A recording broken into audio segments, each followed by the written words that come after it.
Hola, ¿qué tal? Bienvenidos a nuestra nueva sesión de esta nuestra materia, bioética y normatividad.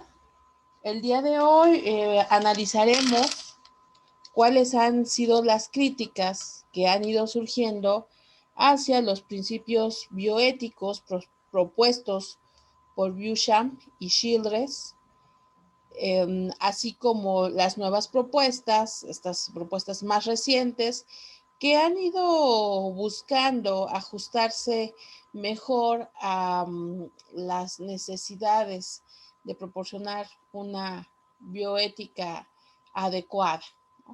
Pero antes de esto, antes de iniciar, me gustaría que hiciéramos un muy breve repaso de lo que vimos la semana pasada, que como ustedes recordarán, pues fue un viaje, vamos a decirlo así, para ir identificando cómo es que los principios éticos se han visto presentes desde el inicio del desarrollo de la ciencia médica.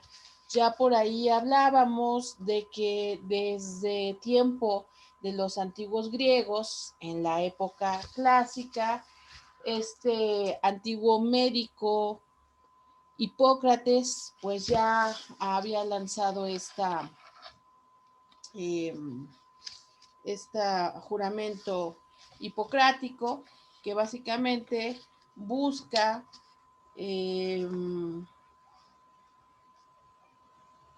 pues otorgar a los enfermos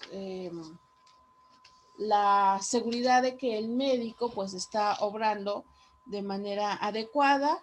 Fuimos también hablando de que esta manera en que los médicos concebían la relación paciente médico pues fue evolucionando a lo largo de los siglos. Ya en el siglo XVIII hablábamos de Thomas Percival, quien va a escribir un libro denominado Ética Médica, que como su nombre lo indica, pues está encaminado precisamente a normar el desempeño de los médicos. Surge también por ahí en el siglo XIX, pues las propuestas de la enfermera Florence Nightingale, que también tenía como objeto pues establecer relaciones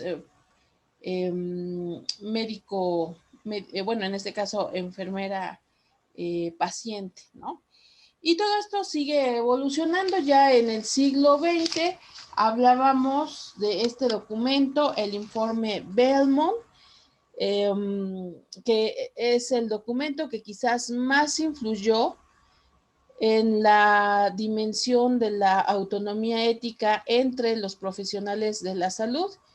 También señalamos que este informe Belmont pues es un documento que va a recoger precisamente la tradición de la ética médica desde Hipócrates hasta pues las propuestas éticas que surgían en su momento, la década de 1950. Y pero que además, pues este informe Belmont de alguna manera fue un referente ético que tuvo un gran impacto internacional y que de alguna manera va a sentar las bases para nuestros principios de bioética en la práctica médica propuestos por Bushman y Childress, ¿no? No debemos de perder de vista entonces estos principios, ya ustedes los conocen, los han manejado ya muy bien, el principio de autonomía, el principio de beneficencia, el principio de no maleficencia y el principio de justicia, que les voy a pedir que los tengan muy presentes a lo largo de la charla del día de hoy, pues vamos a estar refiriéndonos hacia ellos, ¿verdad? Y bien, entonces, habiendo ya hecho este repaso de nuestra sesión pasada, pues pasemos entonces ahora sí al tema de hoy. no sin antes señalar que precisamente a estos principios propuestos por Bushman y Childress, de aquí en adelante les vamos a nombrar principalismo. Vamos a decir que esta teoría, esta propuesta de Bushman y Childress es reconocido en la actualidad como el principalismo, ¿no? ¿Por qué? Bueno, principialismo, ¿por qué? Porque nos está hablando de principios. Acuérdense estos 4 principios: autonomía, beneficencia, no maleficencia y justicia. Entonces, de aquí en adelante, si hablamos de principialismo, pues son estas 4 directrices. Bien, dentro de la práctica médica, a lo largo de estas décadas, estoy hablando de la década de 1970, 1980, 1900, pues fueron funcionando estas 4 propuestas de Bushman y Childress. Sin embargo, conforme ha avanzado el conocimiento médico, y se han ido analizando, se han ido estudiando estas propuestas, pues obviamente van a ser foco de diferentes análisis y diferentes críticas. Es importante aquí señalar que la palabra crítica en un sentido científico es conocimiento, es analizar.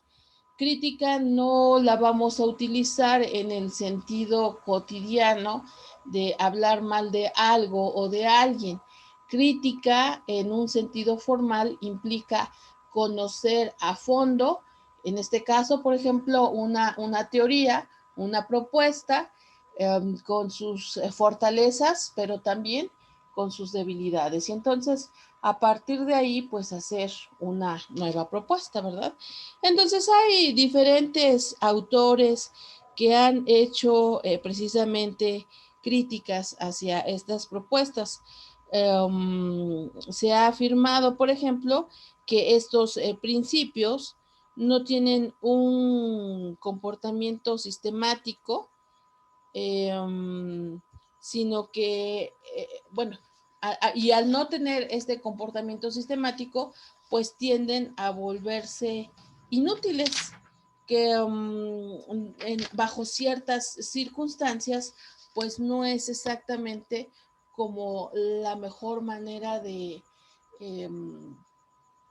dirigir esta relación paciente-médico, ¿no? ¿Por qué? Porque, bueno, pues se han identificado que cuando se analizan profundamente estos principios, se produce una moral falsa, y que muchas veces esta moral falsa pues no permite adecuar una práctica médica 100% ética, ¿no?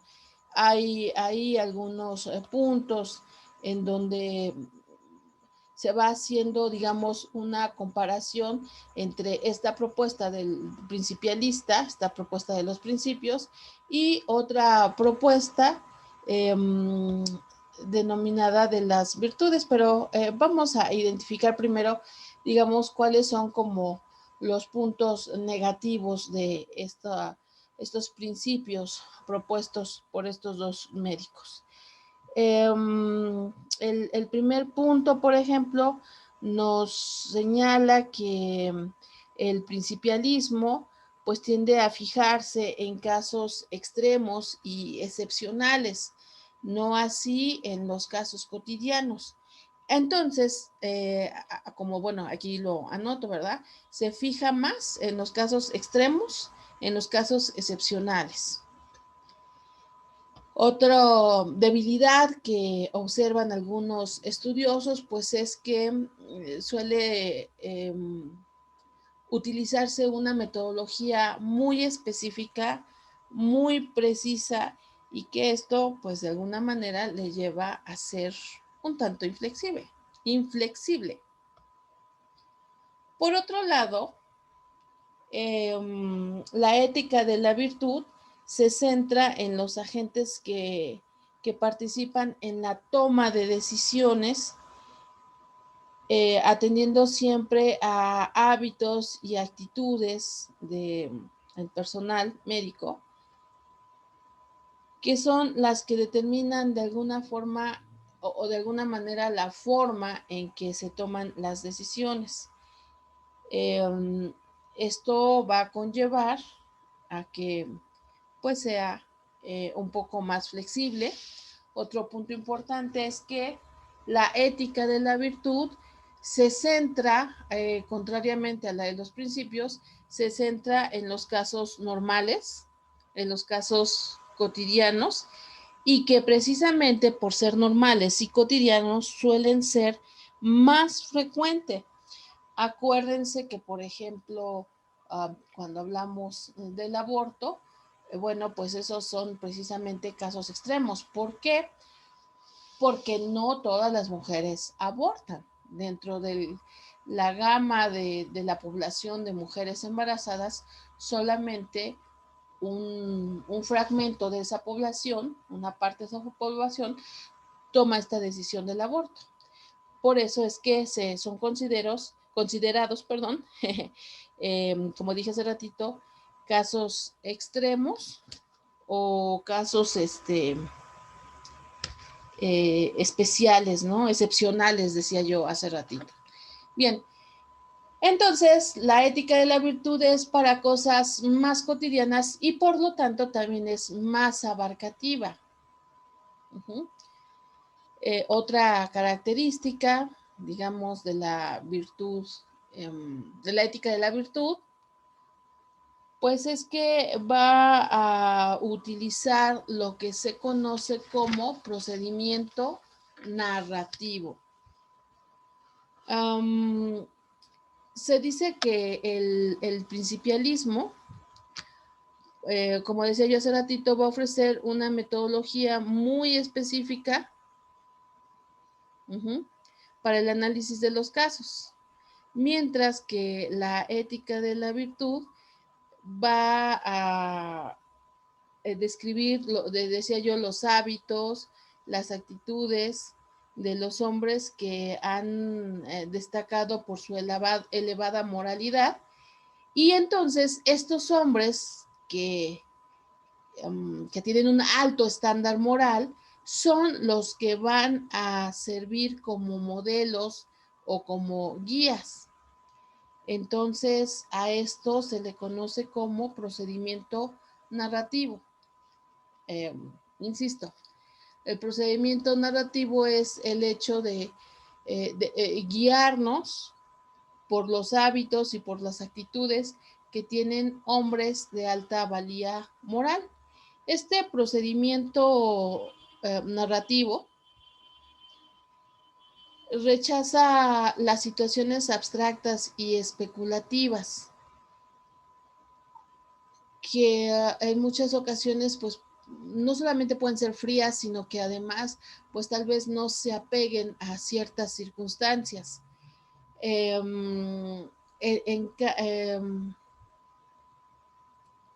¿Cómo podríamos decirlo?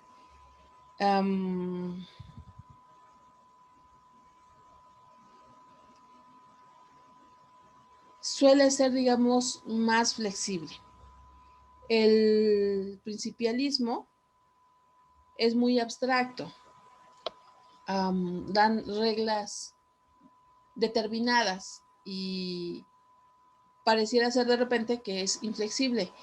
En cambio, la ética de la virtud es un tanto opuesta. No es abstracta ni especulativa, sino que más bien es flexible. Y bueno, pues tiene que ser porque hablábamos de que nos vamos a, bueno, en la ética de la virtud se van a utilizar los hábitos, decíamos por ahí hace ratito, los procedimientos cotidianos. Entonces, esto va a permitir que sea como más,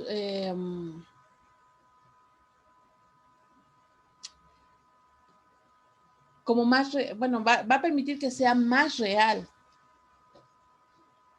a los casos, a los casos clínicos que se vayan presentando. Digamos que el principialismo tiende a ser abarcativo y precisamente por ser abarcativo, pues no le da importancia a los casos singulares. Acá en la ética de la virtud sí se le da una singularidad a cada caso y esto de alguna manera dicen las personas que lo proponen, que esto pues hace que los casos clínicos sean tratados con mayor grado de humanismo, ¿no? Dicen o proponen las personas que están a favor de la ética de la virtud, que la vida humana pues debe de ser considerada como una tarea moral, ya que cada ser humano pues tiene circunstancias de vida diferentes, bastante propias. Al tener cada quien una historia de vida, pues obviamente hay que tratarlo precisamente de manera individual. Entonces esto nos invita a no estar generalizando. No debemos de generalizar, ¿por qué? Porque no todas las vidas son iguales. Entonces debemos de identificar cada caso, ¿no? Ok. Y bueno, aquí no lo puse, pero no creo que más adelante, a ver. Así, aquí está, perdón. Otro punto importante, dicen los analistas de los principios propuestos por Bisham y Childress, que inclusive ellos mismos, es decir, Bisham y Childress, reconocen en algún momento, ya por ahí, cuando van haciendo análisis de sus propias propuestas y van haciendo ediciones y correcciones, ellos mismos reconocen de alguna manera la necesidad de introducir valores dentro de sus principios. Y es que, bueno, estos principios tienden a ser metodológicos, tienden a ser abstractos, y seguramente en algún momento estos dos médicos pues se dan cuenta que hay que utilizar o se deben de incluir 4 virtudes. Hay 4 virtudes importantes que no son consideradas por el principialismo, pero que deben de ser tomadas en consideración. ¿Cuáles son esas 4 virtudes? Son la compasión, el discernimiento. A ver, perdón. Vamos a ellas.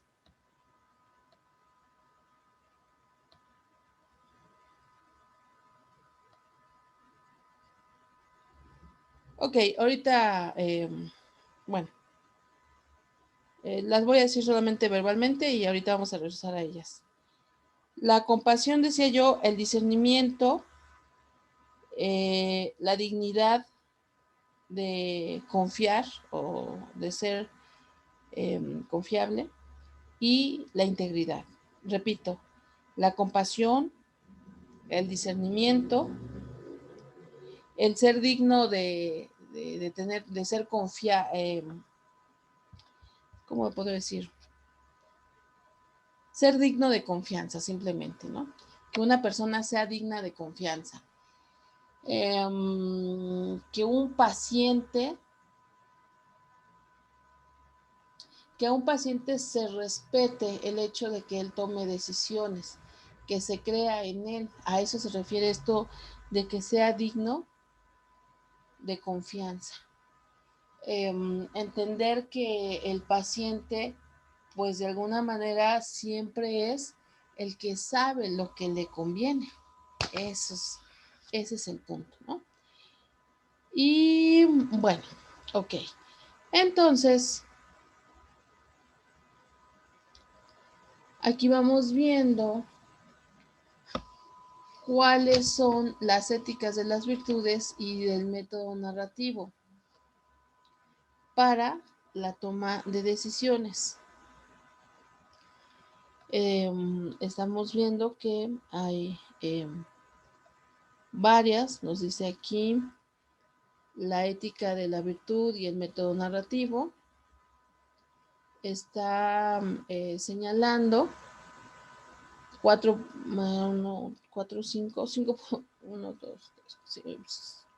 puntos importantes. La primera es señalar lo que se conoce como dimensión médica o virtud de la benevolencia. La segunda sería la dimensión espiritual o virtud de la veracidad, la dimensión volitiva o virtud del respeto y la dimensión afectiva o virtud de la amistad. Estos son los 4 puntos propuestos por Harold Brody. Harold Brody.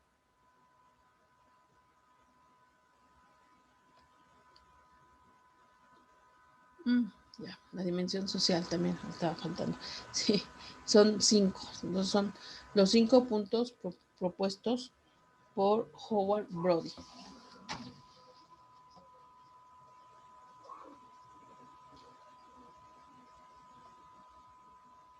Bien, continuamos.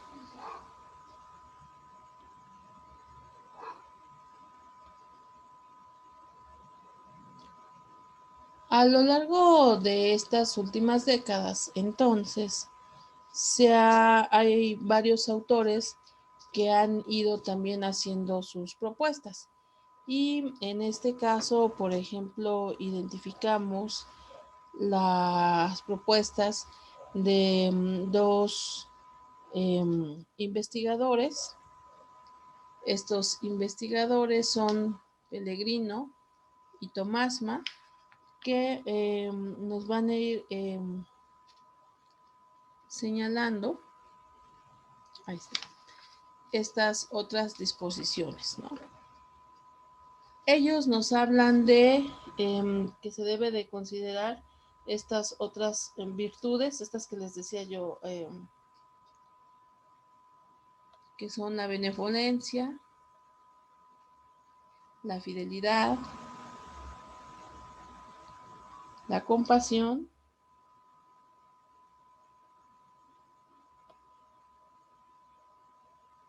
la empatía, la honestidad y la competencia, así como la prudencia.